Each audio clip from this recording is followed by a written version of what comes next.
everyone. Hi, I'm Jane Waldfogel. It's my pleasure to welcome you to the presidential address, and it's my great pleasure to be able to introduce the current APAM president, Angela Evans. So, Angela really cuts across all the various parts of APAM. She's an accomplished practitioner and academic, and her expertise includes both public management and policy analysis. So, we have a lot of different parts of APAM, but Angela really cuts across.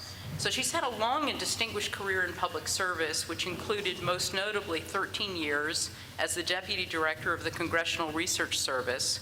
As deputy, she made major organizational changes that not only enhanced the research capacity of the service, but also improved the effectiveness of critical operations, including human resources, information resources, finance and budgeting, and technical systems.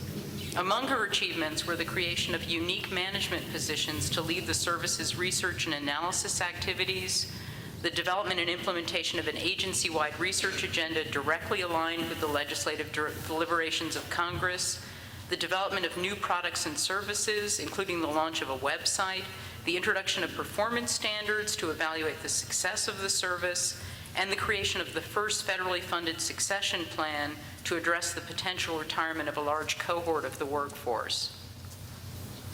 During her long career in Washington, Angela worked with members of Congress and their staffs on all their major legislative deliberations, assisting them as they confronted some of the most critical and complex policy problems facing the nation.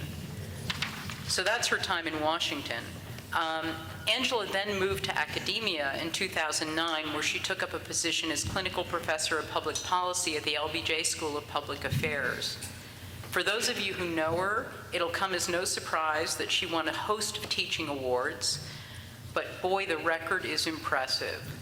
So her first year at the LBJ School, she wins the award for the Best New Professor.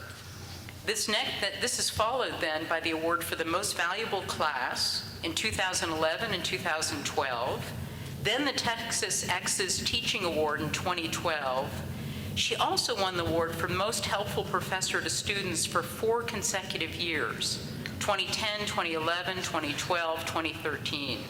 So clearly just a very effective, popular teacher among her students. Now, I don't know how her colleagues, though, feel about this. I mean, if she's scooping all the awards, we're hearing from the colleagues now. She's got a monopoly on the awards. So APAM's really been lucky to have such a capable and committed president for the last year. Angela's been absolutely tireless in her pursuit of better connecting research to practice. So I'm only going to list a few of her many accomplishments as president, but these include creating the APAM annual report, which debuted at this conference, creating the Exemplar Award, recognizing the work of an individual who's made major contributions for public policy, as we saw in this year's winner, Belle Sawhill, the strategic plan. So Angela served on the original Strategic Planning Committee and was instrumental in the creation of the strategic plan that guides APAM's work today. And finally, leading the successful 2013 APAM Fall Conference, which drew on her passion for connecting the worlds of research and policymaking. So in this afternoon's talk, Angela is going to reflect on her career in public service and the critical role that policy analysis plays in bridging the growing gap between researchers and policymakers. Please join me in welcoming our current president, Angela Evans.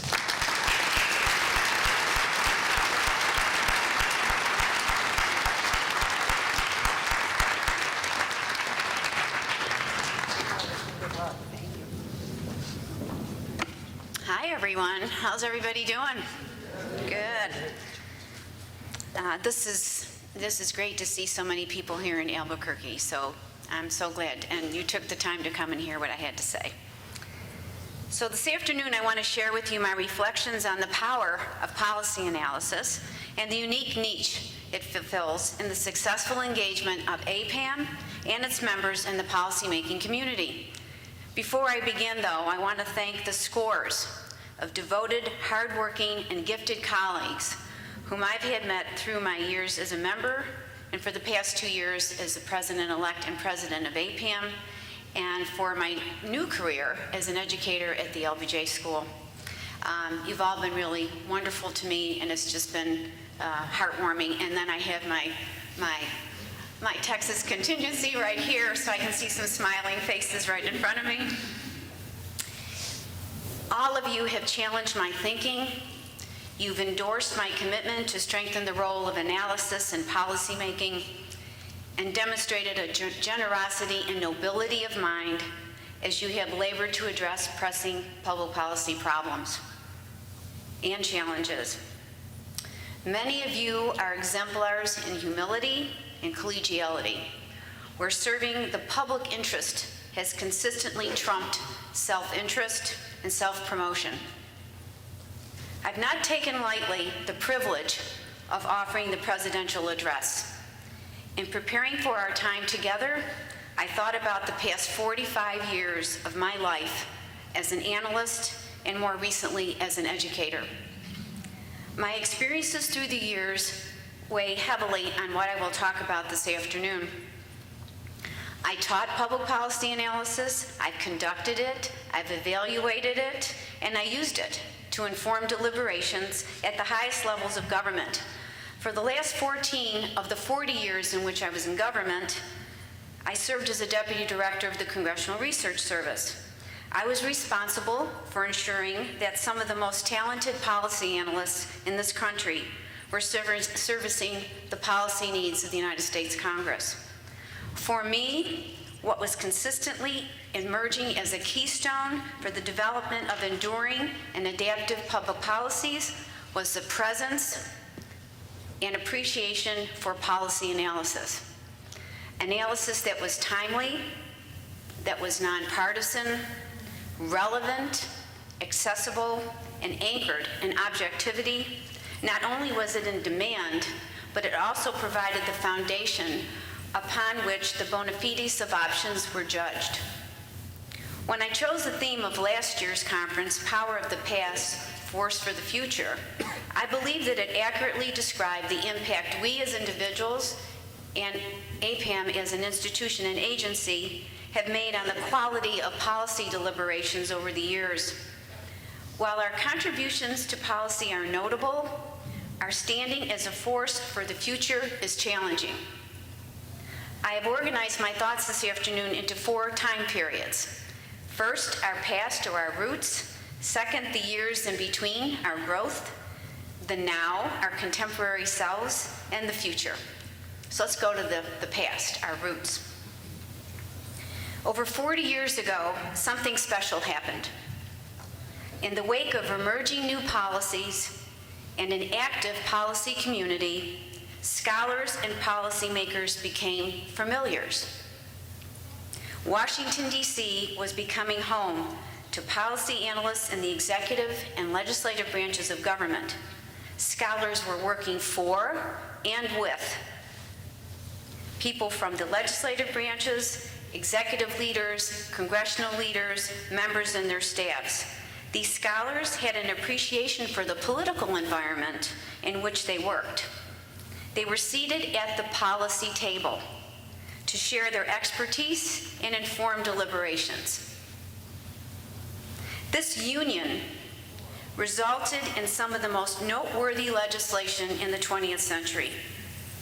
And it was a setting that nurtured the emergence of policy analysis as a discipline and as a career choice. I joined the Congressional Research Service in 1971 as a policy analyst.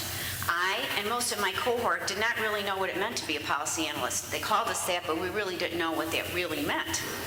We came from a wide range of backgrounds to conduct research for Congress. The founding leaders of CRS determined that the service's analysts should have strong liberal arts and science backgrounds with first and foremost critical thinking and problem-solving skills. They also should have the ability to write clearly and to not be nervous in front of a crowd of 1, 2, 3, or 50, and also to be able to have really good interpersonal skills. Those are the basic skill sets. One's area of expertise, while important, was not as important as some of these other skills. The first cohorts of analysts had backgrounds in history, music, math, social sciences, physical sciences, and English. We were pioneers in a sense. We came of age when policy analysis was not clearly defined.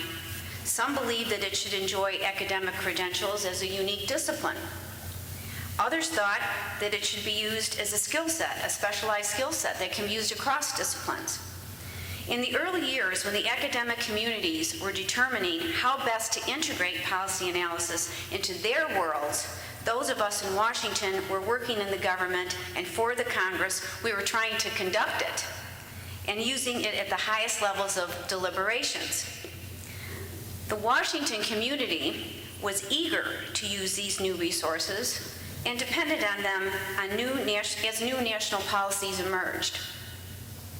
It was this setting that inspired innovation and discovery among those serving as policy analysts within the executive and legislative branches of government. Many of the foundational characteristics of policy analysis derived from the give and take among members, their staff, executive branch leaders, public managers, scholars, and analysts. This broad community operated within the framework of trying to identify and address root policy problems by engaging in deliberations with each other and trying to craft some feasible approaches to these problems. Analysts had to develop the ability to pull together disparate pieces of information from an expansive array of resources, ranging from those resulting from very rigorous research to those offering anecdotal successes. Time was dictated by legislative and executive expectations for action. Those analysts had to produce as clearly as possible a description and definition of policy problems and to offer policy approaches that were feasible as possible given time constraints and demands. During this time, CRS, as well as other of the analytic capacities within the government, were expanding. They were trying to define what kind of knowledge, skills, abilities are needed to actually create these positions and to populate them. At CRS, we had to ensure that the analysis produced in all issue areas covered by the Congress met the highest standards for methodological soundness, authoritativeness, and clarity of expression. And most importantly, we had to ensure that the analysis directly addressed the policy needs of the United States Congress. A crucial factor contributing to the success of policy analysts was the environment in which we worked in back then, different environment. It was inviting to analytic thought. Executive branch leaders, members, and their staffs were publicly visible. They were knowledgeable about the issues, and they were personally involved in deliberations. Back then, deliberations focused on creating new policies. So in the creative mode, rather than trying to evaluate programs that already existed, this brought in more innovation and also had a risk factor to enter into it, which was acceptable. Another factor back then was that the governance of Congress supported building expertise within itself, its committee leadership and individual members. Commissions and study groups played prevalent roles in the formulation of policy. All of these conditions provide venues in which scholars, practitioners, and policymakers could share ideas and build relationships. Analysis opened the door for those who produced it. Analysts were at the table, and not as silent partners, but as policy strategists. Given the nature of the problem, the level of understanding and evidence of its scope, the risk of proposed options, analysts could help design strategies for decision makers. They occupied a unique space in policy deliberations. Their product was distinct from academic research, but also distinct from the work of the executive and legislative staff supporting the immediate political decisions. They provided informed, practical reason to policy choices. They aimed at mitigating problems, exploiting policy opportunities, and recognizing their scientific and scholarly merit, all while attending to political and institutional constraints. Try squaring that circle. That was the challenge analysts faced. Did they meet that challenge? Yes. I saw it time and again. Great examples of their success abound in the policies enacted in the 60s, 70s, and 80s. The policies that addressed access to education, conditions of poverty, hunger, participation in the political process, public safety, urban renewal, threats to the environment, public health and public financing, immigration, banking, transportation, income security, space, research and development, to name a few. In these deliberations, all sectors contributed to the formulation of policy. Not all was perfect. No, often we did not have definitive research that can inform certain outcomes. No, often we did not have past experiences at the national level upon which we could draw. And no, we often did not have time to thoroughly flesh out the possible unintended consequences of proposed policies. But what we did have was an engagement by a wide array of players. We had an understanding that perfection was not possible, that compromise was good, that adjustments in the future were necessary, and there was a commitment to keep watch over the policies as they moved into implementation. Policy analysts were comfortable working in this imperfect world because they were involved, they were trusted, and they contributed to national policies that were important. This was the environment that nourished our roots and cultivated our growth. APAM played a significant role in those early years.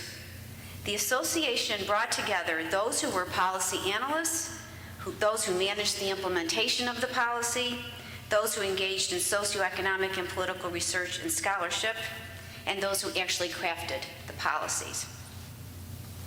The association fostered cross-fertilization of ideas and helped ground research in real policy questions. It, unlike other associations, aimed to uphold the rigor of research while making it accessible to policymakers. So let's take what's happened in the years in between, our really strong roots. It's really not possible to summarize the decades that have passed since our beginnings. I would, however, like to discuss several developments that I think have affected the standings of analysis in the policy community. The first is the growing population of so-called policy analysts. Over the years, policy analysis and those who conduct it have achieved a bona fide identity and presence in the policy community writ large. Those with the title of policy analysts are ubiquitous.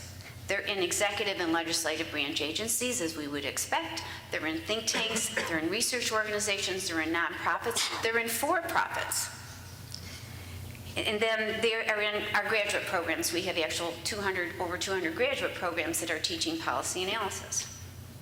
The growth of communities who claim that they undertake research and produce policy analysis has grown exponentially since 1979 when APPAM had its first conference. There is a broad array of consultants, experts, and practitioner in organizations, all effectively competing to have a place at the policy table. The methods they use to deliver their content exploit a broad array of channels, techniques, and settings, many of which are available due to the access provided by the internet and 24/7 news cycles. The rub comes when one looks at what self-proclaimed analysts are often really producing. Evocative, brief treatments of complex problems that are driven by political or ideological agendas and marketed as objective, nonpartisan. These evocative, self-proclaimed analysts have invaded the policy environment. This invasion is worrisome since many of these sources are skilled at self-promotion and are masters of aggressive marketing.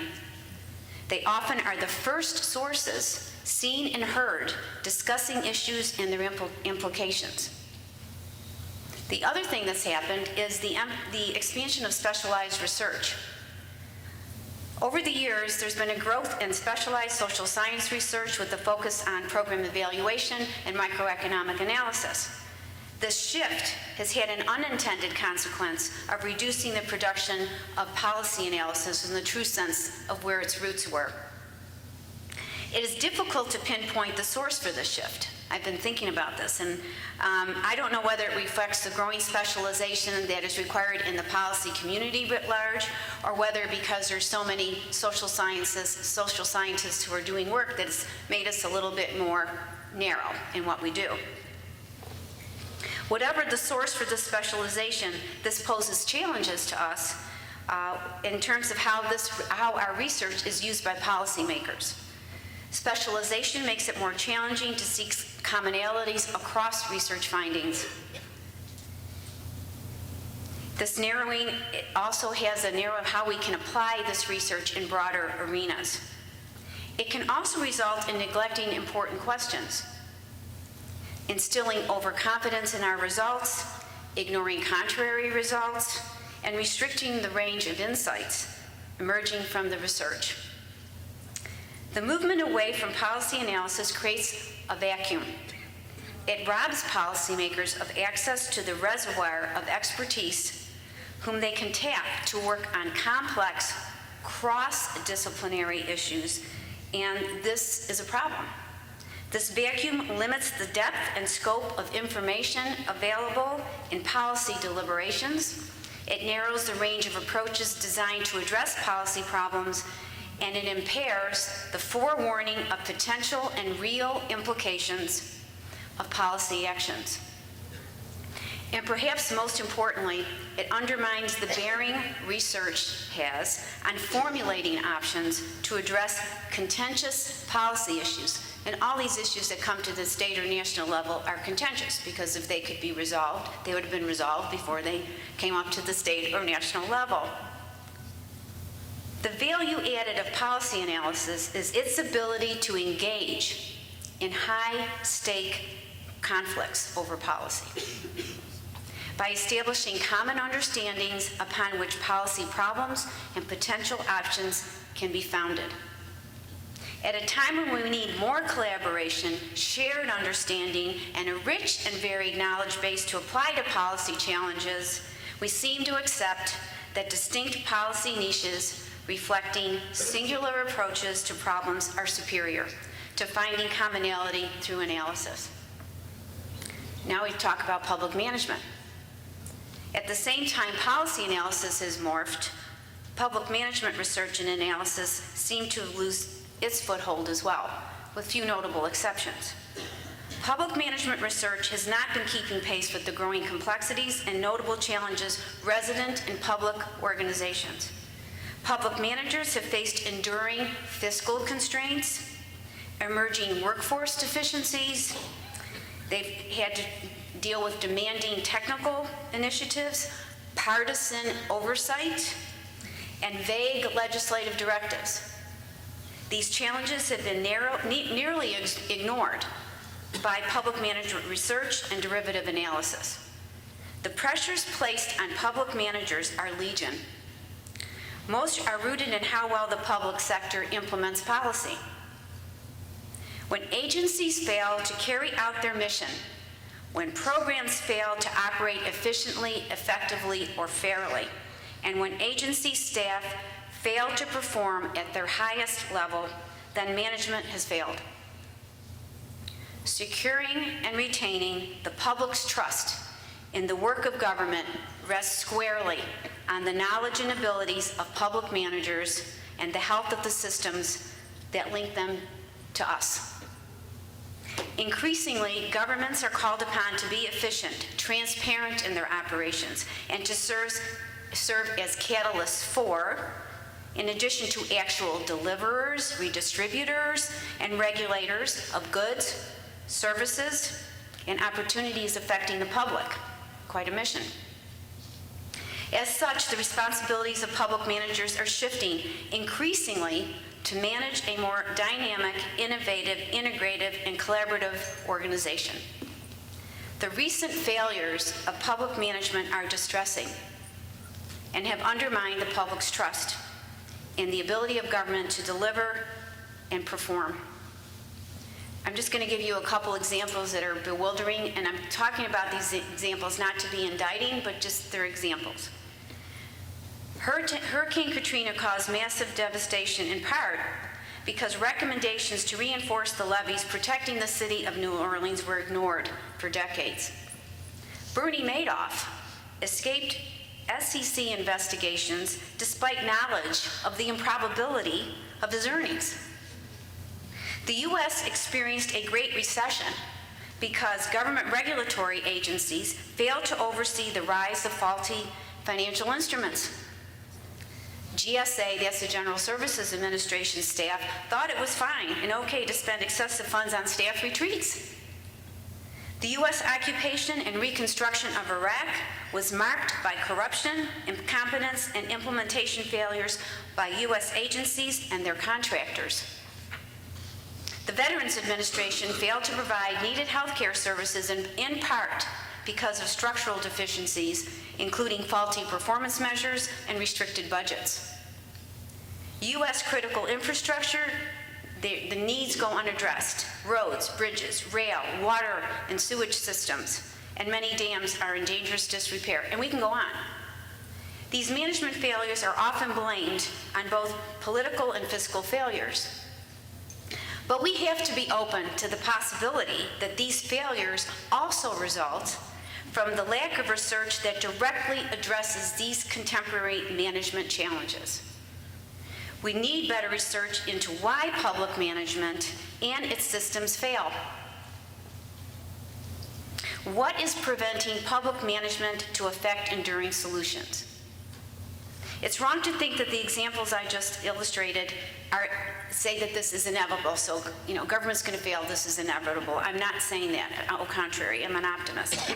But how is the analysis of public management research revealing the root causes of these failures, and how is it identifying methods to overcome the barriers preventing these solutions? I do believe that APAM has to think about the exodus from our ranks of those who make and implement policy. So where are we now? It may be impossible to precisely identify the root causes of this exodus. However, it may reflect a failure to overcome barriers that are inherent in academic and policymaker environments. There are these barriers.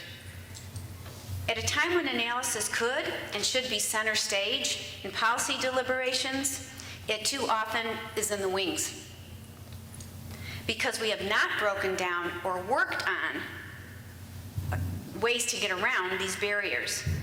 Some have bemoaned the fact that knowledge and discoveries resident in academia are not making their way to policymakers, public managers, etc. And policymakers and public managers are saying they don't know how to consider the data needs that we all have. So there's sort of this mismatch going on here. A gap between these two communities exists and continues to grow. This is what I see as dangerous. Some have cited increased polarization of our political bodies, the information explosion, big data, transparency pressures, and social media as fueling the divide. But few would deny that the environments in which academic scholarship, policy management, and policy making take place are distinct. They're distinct. They differ along a broad array of factors ranging from their core values to the incentives that govern these environments. These are very important to understand if we're going to get around them. They serve as indicators for how we might overcome these barriers while preserving the unique and defining values of each sector. Let me just share a few of these. Let's just look at core values, for example. Academia values objectivity above all. Concerns arise about blurring the line between research and advocacy. Policymaking takes place in a democratic system, and it's an inherent political environment. What makes knowledge valuable to policymakers is ultimately the ability to make better decisions and to act upon knowledge, not opinion. If knowledge does not improve decision-making, then what is the point? Timing. Publication of academic output has its own time cycles, and they're based on journal review timelines, book publication timelines. These timelines are not always synchronized with the timing of legislative development and action. If one is a minute late in the policymaking arena, you're irrelevant. But that gets into relevance. Early engagement, and this is key, it has to be early engagement between researchers and policymakers to better define data and information needs of both sectors is not conducted on a regular or consistent basis. This leads to a misalignment between research and its movement to and use in the policy environment. Policymakers believe that research can benefit them, but do not regard many research topics as focusing on immediate issues of relevance. And how we express ourselves are very different too between these two sectors. Academics are trained to present their work in technical language, which often is not easily understood by policymakers, and like it or not, they like short, sweet, and in plain English. So these are disconnects as well. The scale of problems addressed also provides a barrier against these two sectors. Progress in academic research tends to be made in small increments within specialized niches. However, many policy issues, for example, healthcare reform, financial sector reform, environmental protections, immigration, transportation policy, etc., are considered in larger and interconnected pieces as comprehensive proposals. You add to this complexity the global nature of policy that's taking place at state levels and national levels. You're even expanding the scale. The focus of interest, academics work on problems of their own choice and which interest them, making fundamental discoveries about how people and things work. In comparison, policymakers often have to solve problems not of their own choosing, but out of necessity. They have to work towards solutions that permit sometimes pragmatic muddling around, trying to work through a lot of things to come to choices between competing values like efficiency, effectiveness, fairness, and also persistent tensions. Who wins, who loses? Another difference is the sizes of information that we all use. Academia tends to value longer, coherent studies based on well-designed and maintained databases. While policymakers use longer research studies, they also rely on individual pieces of information, which are not collected on a consistent basis, nor standardized across resources. I'm not saying one is better than the other, I'm just trying to describe these differences. The starting points are different as well. Academic research tends to take the state of knowledge in the field as a starting point, and then works to extend the frontiers of knowledge from that starting point. Policymakers, on the other hand, tends to start with the state of affairs in the world as its starting point and tries to make changes on existing policy to address a problem. Is there a problem with the status quo? Do we need to do something at all? And then this is something I've heard throughout, when I've been thinking about this in all kinds of venues, people talk about incentives. What are the incentives? Incentives governing the academic community may, not necessarily, act as discourage the movement of research into the policymaking community. For example, requirements for earning tenure place nearly exclusive, not always, nearly exclusive weight on publications that appear in scholarly, peer-reviewed journals with little to no credit for research that is disseminated in the popular press, in the media, or through public agency venues, or in policy deliberations like giving testimony, being part of commissions, being called as an expert into these different policymaking arenas. Standards for publication often require significant discussion of research design and methodology, the contents of which are not easily understood by policymakers. External funding for research often uses publication in scholarly journals counts the number of times research products are cited by other researchers, and assesses past research awards to award new research funding. And finally, while cross-disciplinary research is often most useful to policymakers, universities often do not provide incentives for departments to better collaborate and integrate their research. You look at assignments of faculty tracks, you look at designing matriculation, dual degrees, how you fulfill requirements, these all get in the way. The impact of research on policy. The scholarly community focuses on the direct impact of specific pieces of research, but policymakers may be less concerned about the latest research findings and more interested in the collective wisdom and judgment that comes with years of that research. Also, we have no agreed upon systematic way of demonstrating or measuring the impact of research on policymaking. If we did that, we could give an award for it. That might be something we might want to do. And finally, expectations established by the 24/7 and partisan news outlets. The growth of the 24/7 news cycles and the proliferation of partisan news sources have placed pressure on policymakers. They need to know and have a learned opinion on nearly every current event and active policy issue. This often leads to them seeking information from those who can offer it quickly. The academic community is not generally sensitive to news cycles like this and does not have immediate entree to policymakers, and we're not really skilled in marketing experiences directly to the policymaking communities in these kinds of environments. In sum, the differences between the academic and the policy communities are significant, mostly in the culture, conditions of their respective environments, and the incentives that drive them.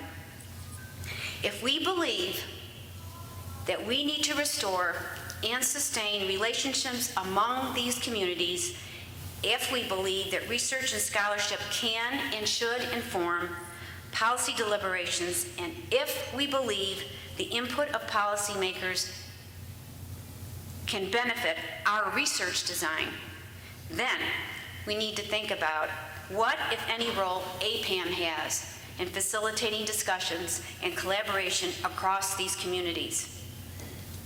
These traditional barriers, they're going to be there. I'm not saying that we're going to break them down, but we have to figure out how to work through them, around them, despite them. And we have begun. APAM has begun that. We have a strategic plan with a goal to grow our relevance. The 2013 and fall conferences have tried to bring in sessions where we bring these groups together. We've developed a new session called the caucus, where you really don't have to have your refined research. It comes at the early stages of your thinking, where we create an environment where people can discuss research design and research needs and data needs. We created an exemplar award to honor those whose careers have bridged research and policy making. Lee Hamilton and Val Sawhill are the two exemplars of what I'm talking about. We've enhanced the APAM website to highlight and disseminate the work of members. The content is only as good as those who contribute to it. And this next spring's conference will focus on how policymakers use APAM and APAM's members' research. But we can do more. So how do we ensure that we really are a force for the future? The challenge for APAM is not that our members and leaders lack innovative ideas.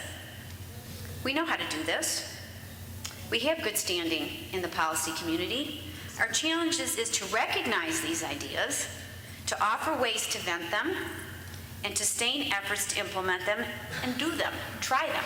We can always say, we want to do this anymore, let's do something else. APAM is exclusively positioned to be the policy association of choice, where researchers, practitioners, and policymakers can join together to advance knowledge, to share discoveries, and generate ideas, all aimed at improving public policy. So what can we do right now? Now, I was talking to some of my colleagues, and they said, well, you just can't put out the problem. You got to have some kind of suggestions. You know, I always tell my students, don't give a manager a problem unless you say what they could do about it, and then raise your hand and say, I volunteer to help. So here we go. I have a thing called Growing Association Professional Services, GAPS. Everyone has to have a little acronym. Mine's called GAPS. This would be creating a series of formal services aimed specifically on building relationships between academia and the policy communities. So here's some of the things we could do in a GAPS initiative. We can have special pre-conference workshops offered at the fall conference or even at the spring conference. These workshops would be designed to better acquaint APAM researchers with the world of policymakers. The workshops would bring those in federal, state, local policy positions to discuss with us such issues as the kinds of information and data that is most helpful to them, how they use it, how they use our information and research, how best to initiate and sustain contact with them, the timing of their research, etc. These workshops also would include APAM members who have successfully engaged in these policy making and been successful. Bill Sawhill talked today about this, and so here are some, I call our veteran mentors, maybe our what's the word I want? Our wise philosophers, but that's not the right word, but bring people in to help us think through these things. Another GAP initiative may be to specifically design what I call a policy probe. This is something different than what we do, and we could offer these at our conferences, or we can offer these throughout the year. We should get a selected number of probes, and they would be developed specifically to be presented at these conferences. And they would be designed around specific policy problems that are currently under debate and scrutiny by legislatures. They could be at the local level, they can be at the state level, they can be at the national level, but they're active. Legislators and their staffs and experts in the issue area would discuss the nature of the policy challenges and exchange ideas of how how their needs might be met. These probes could serve not only to establish relationships between academics and policymakers, but also offer those attending the conference an opportunity to see how these exchanges develop. We can try that. Another one I call is nice to know. APAM could sponsor special one-off seminars on emerging ideas and discoveries that may inform the research and the practice of policy. For example, APAM could offer seminars on the use of hotspottings in research, or nudge experiments in developing implementation strategies. So in hotspotting, they focus the research on the most critical elements or aspects of a problem, the most needy or most vulnerable conditions of a population. It identifies program utilization patterns among a target population that are unusual. So maybe we can just hear about what they're saying, and it's not something that we'd have like, well, if I get that, I can see a direct outcome. It's just, let's have some things seep into our brains and simmer there, and then maybe it'll come out in something really good. Another one might be nudge experiments. The seminar could focus on how psychology and behavioral economics have been used to design policy interventions. So for those of us who are in the policy implementation arena, this may be particularly relevant in terms of developing protocols and advancing program compliance or looking at cultures within an organization. In addition to the GAPS initiative, the association could consider a few other activities. I don't have a good word for this, so I call it like Manhattan Project 2. This is, we can consider how to use the significant expertise and policy networks of APAM to tackle one or more major, recurring, and insidious societal problems. We've got such collective expertise and wisdom and knowledge here. Can we bring it together and direct it to certain problems? This effort could be modeled after Brookings Institution's series entitled Setting National Priorities, in which policy experts examine public policy challenges facing the United States and in non-technical, easily accessible terms, identified and analyzed policy approaches that could address these challenges. Another one, we could re-engage in the education and training mission of APAM member schools. I know everybody's going to say, oh, this is NASPA-esque, but I don't mean to say it that way. We should not overlook the education and training mission of our member schools. Students enroll in our schools to learn how to think analytically and to implement policies effectively. They want to make a difference. They're motivated, they're smart, and we want to make sure that we use that to push them and excel them into public policy arena. We have a strong standing at some of the world's best universities. So how do we use this standing to prepare the next generation of those devoted to and working in public policy, public service? We need to think about how our schools can work with the public sector to help reignite the interest of students in entering public service. So I don't want us to get into the governance, but we need to think about the role that our schools could play in advancing this type of thinking and advancing this type of collaboration across these sectors. And finally, another idea is create an advisory board. APAM should consider establishing a formal advisory board composed of current and former policymakers. The winner of the APAM's Exemplar Award could serve as the board's chair. The board would advise the association on opportunities for engagement with public policy makers, could help identify issues that are likely to be on the legislative agenda, mentor APAM members who would like to establish these contacts and don't know how to do that, and may be advocates for member research within their policy networks. These are just a few ideas. So hang on, I'm almost done. APAM enjoys a fine reputation. It offers quality sessions at its conferences. As we could see, we had some great sessions here. It attracts new members, and it has a highly acclaimed journal. However, the keystone of our success, it's not weakening, but we have to pay attention to it. We can't ignore it. We should think long and hard about how we are going to make APAM the association that policymakers turn to when they need knowledge and insights gained from sound research, scholarship, and practical experience. Are we enriching their deliberations? Accessible, actionable, relevant research and analysis holds great promise for providing significant societal benefits. However, identifying these mechanisms by which such knowledge makes its way to the appropriate public policy streams remains a challenge.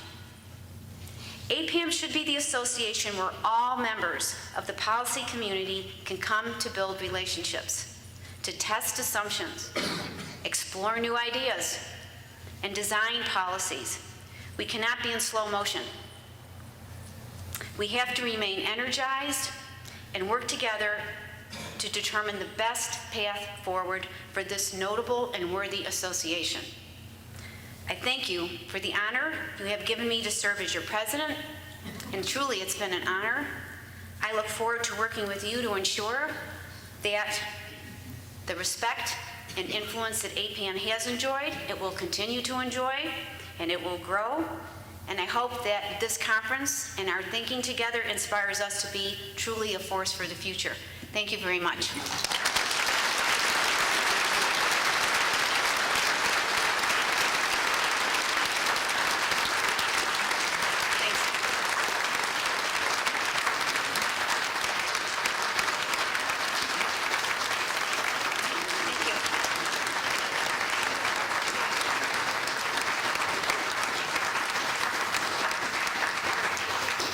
Thank you so much. So people want to comment and share ideas or ask me questions or whatever. We have some time to do that. No? That's okay. I'm not pressing it, you know. If you have a pregnant pause, but oh, Corinne. Yeah. Hi, my name's Corinne. I'm a student at the LBJ school. So as a student of Angela Evans, I've been taught to always be skeptical and always ask questions. So here's my question for you.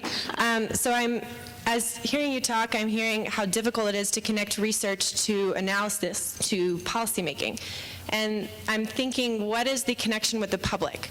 I'm wondering who takes the role of disseminating all this information to the general public to create an informed electorate and to make the information not only accessible but understandable to people who aren't exposed to this kind of research on a regular basis. So whose responsibility is that, and how does that happen? Corinne, that's a great question, and we've been talking about this a lot in our classes and with my colleagues.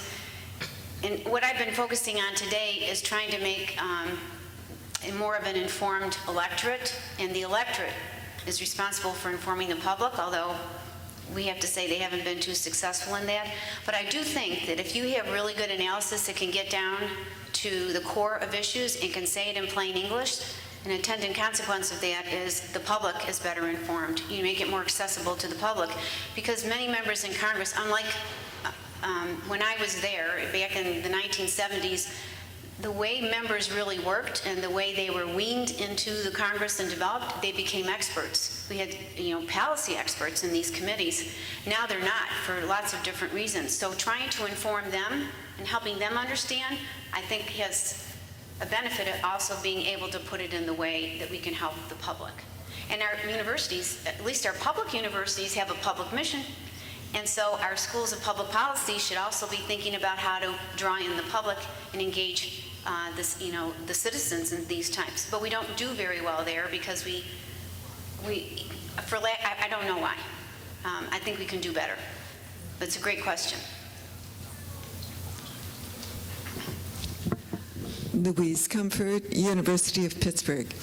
Angela, excellent presentation, but my concern is how do we deal with the enormous amount of money that is being poured into election campaigns to really present ideological perspectives and that influence legislators and who hire congressional staff who do not necessarily follow or keep the objectives of objective policy analysis. How would you counter that with the kind of professional policy analysis that you are describing? I think all of us, what we see and what we hear is that money is prevalent in the campaigns and the outcomes. Once you get into, and I can only speak for the United States Congress, I can't speak of state houses. But I know one concrete example that Congress really values objectivity is that the Government Accountability Office, the Congressional Research Service, and the Congressional Budget Office all have enjoyed not only longevity, but increases. Also, that if you get behind the scenes, if you get behind the 25 or 30 members that are always in front of the cameras, all the other members really are trying to work hard at trying, even though you don't see this often, they are doing that. And there's just like anything in life, there's a range of staff, and some staff are very political. Other staffs are really trying to listen to everybody and think about what people are saying. So if you're in that environment, you really do see this search for knowledge, information, expertise. And not everybody. I mean, we've had several members of Congress come, former members, so they can speak more freely, I guess, come to the LBJ school, and we had one former Speaker of the House who said, he has 4 people he calls. Okay, so he has 4 people. But for every Speaker of the House, there's 5, 6, 7, 8, 10, 20 members of Congress that say, I need some help. Give me as much information as you can. So we have a big diversity, but we can't let that stop us. It's almost like we can't be defeatist. We have to say what we have to offer is really good, is really important, and we have to figure out how to offer it in a way that they can pick it up in an accessible manner, and that becomes more challenging than it was 40 years ago. But we have to meet that challenge. We can't be irrelevant. We can't. Larry? Larry Mead from NYU. There's a certain paradox in your comments. You describe as a kind of golden age, the 70s, when the buildup of policy analysis in Washington had just begun, and CRS was growing, but the numbers of staff on the Hill were much smaller than they are today. And there are actually many more people doing what they call policy analysis today than was true then. Furthermore, the way people are trained for this work is much more self-conscious today than it was then. People have more technical skills, they learn more economics, more statistics, et cetera, et cetera. But on your account, the situation today actually leads to less effective policy analysis. Although we have more people and they're more trained and they're more expert in certain senses, they're actually not providing the same kind of thing that you remember you and your associates provided in the 70s. I find that remarkable. How can you explain this? How is it that more is not better? Leave it to Larry to ask these questions. And he was like, all right, Larry. If I gave the impression that policy analysis is not taking place like it did before, that's not it. I'm just saying it's not in the limelight. It's not there at the table. People aren't using that collective wisdom that you can get through policy analysis. I think part of it has to do with we've just become more specialized as a country. Our issues have become more complex. And the days that I'm talking about it, we were talking about this the other day, we were actually creating policies. These were like, we didn't have sort of the Great Society programs and policies. We created them back then. And when you're in a creation mode rather than an evaluation mode, it's a different kind of mindset that you have.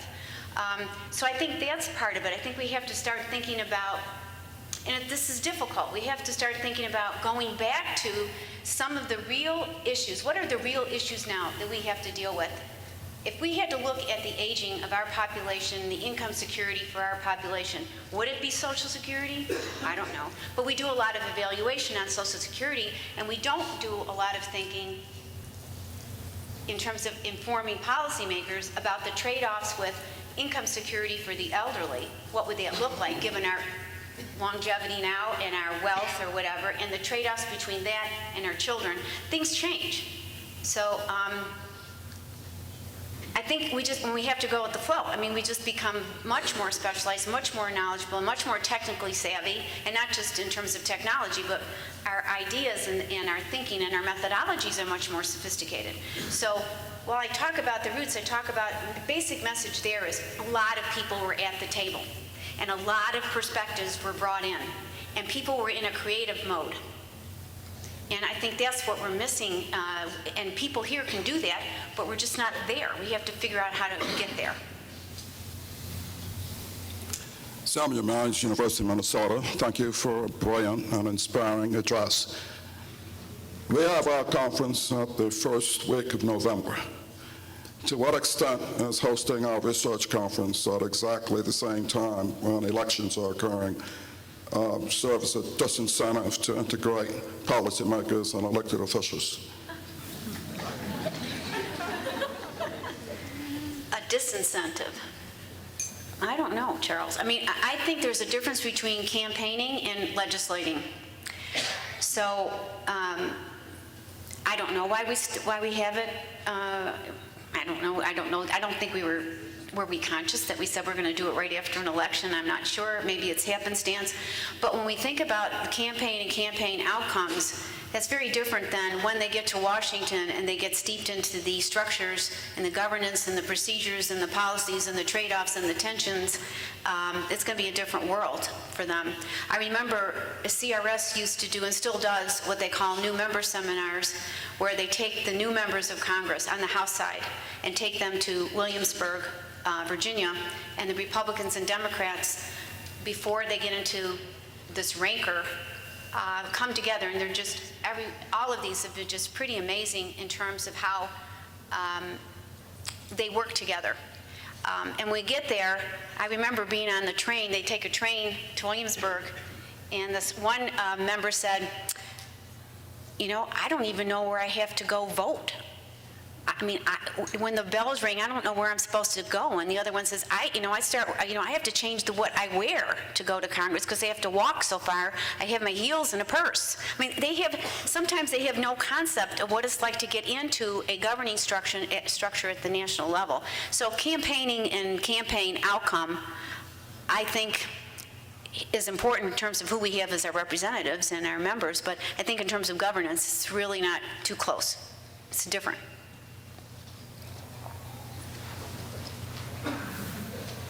I'm seeing it. Anything else? Again, thank you so much. It's been a real pleasure and honor. Really appreciate it. Thank you.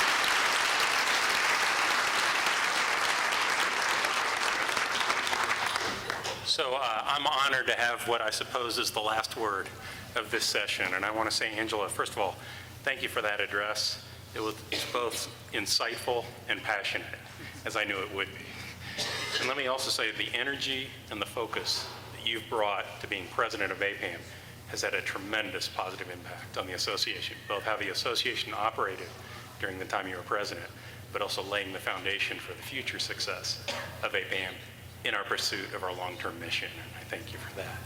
So on behalf of all the members, as well as the APAM Policy Council, I want to present you with a small token of our appreciation for your service as president during the past year.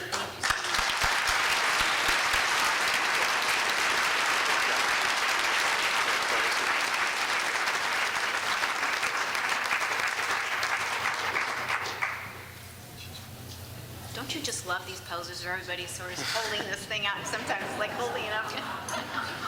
Okay, I think everyone deserves a drink.